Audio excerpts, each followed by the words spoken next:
Starting in 5 seconds. Madam Speaker, I rise to present the interim budget for the year 2019-20. Madam Speaker, the people of India gave a strong mandate to our government. Under the visionary leadership of Honorable Prime Minister Shri Narendra Modi, we have given the most decisive, stable and clean government and have undertaken transformational structural reforms. We have reversed the policy paralysis engulfing the nation and have restored the image of the country. The major achievement of this government was that we strived our utmost to change the mindset and ignited the self confidence of the nation. I can proudly say that India is solidly back on track and marching towards growth and prosperity. We have prepared the foundation for sustainable growth, progress, and better quality of life for all our people.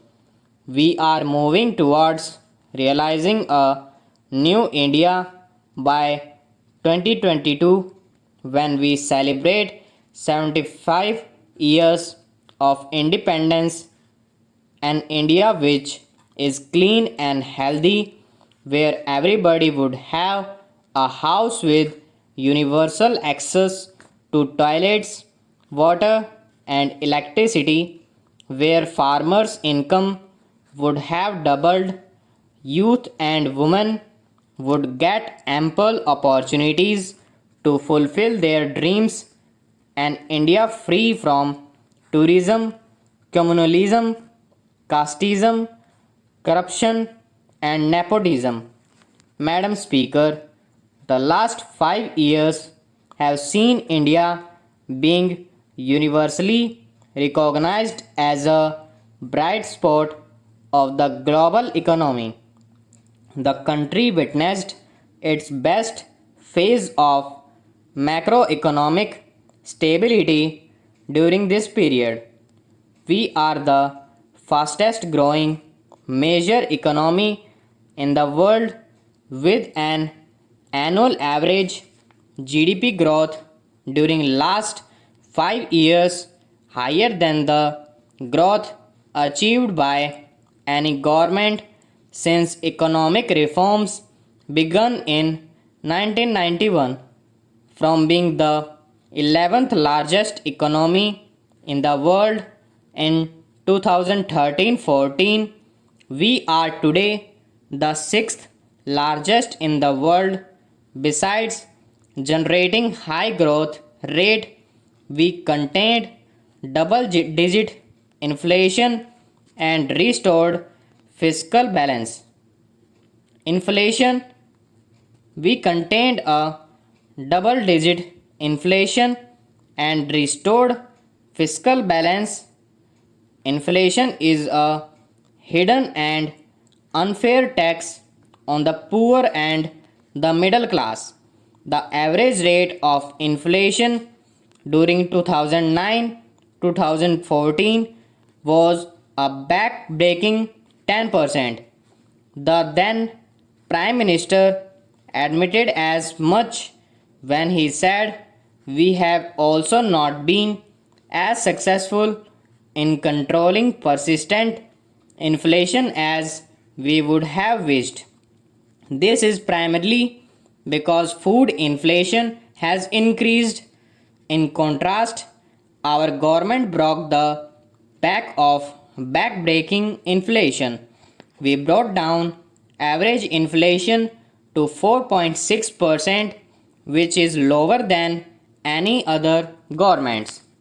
From the high of almost 6% 7 years ago, the fiscal deficit has been brought down to 3.4% in 2018-19. The current account deficit against a high of 5.6% 6 years ago is likely to be only 2.5% of GDP this year. We contained the fiscal deficit notwithstanding the Finance Commission's recommendations increasing the share of the states from 32% to 42% in central taxes, which we accepted in the true spirit of cooperative federalism, thereby transferring significantly higher amounts to the states. Due to a stable and predictable regulatory regime, growing economy, and strong fundamentals, India could attract massive amount of foreign direct investment during the last 5 years, as much as $239 billion. This period also witnessed a rapid liberalization of the FDI policy, allowing most FDI to come through the automatic route. Madam Speaker, the last 5 years have witnessed a wave of next generation structural reforms which have set the stage for decades of high growth. We have undertaken path breaking structural reforms by introducing goods and services tax and other taxation reforms. The period of 2008-14 will be remembered as a period of aggressive credit growth, and as per RBI, the primary reason for spurt in non-performing loans and stressed assets. Outstanding loans of public sector banks ballooned from rupees 18 lakh crore to rupees 52 lakh crore during this period. Many projects were started that could either not be completed or had low capacity utilization, resulting in their inability to pay back their loans.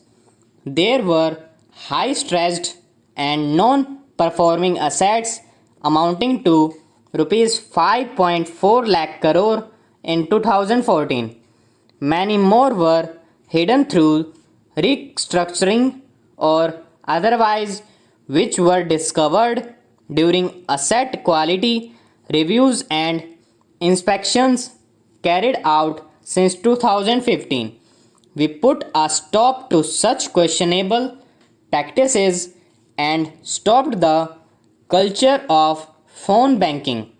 The 4R approach of reorganization, resolution, recapitalization, and reforms has been followed. A number of measures have been implemented to ensure clean banking. Through a transparent and accountable process, we recognized these NPAs. The Insolvency and Bankruptcy Code has institutionalized a resolution friendly mechanism which is helping in recovery of non performing loans while preserving the underlying businesses and jobs. Earlier, only small businessmen used to be under pressure of repayment of loans, while in the case of big businessmen, it was the headache of banks. But now, defaulting managements are either paying or exiting their businesses. A large amount has been recovered from banks. Stop.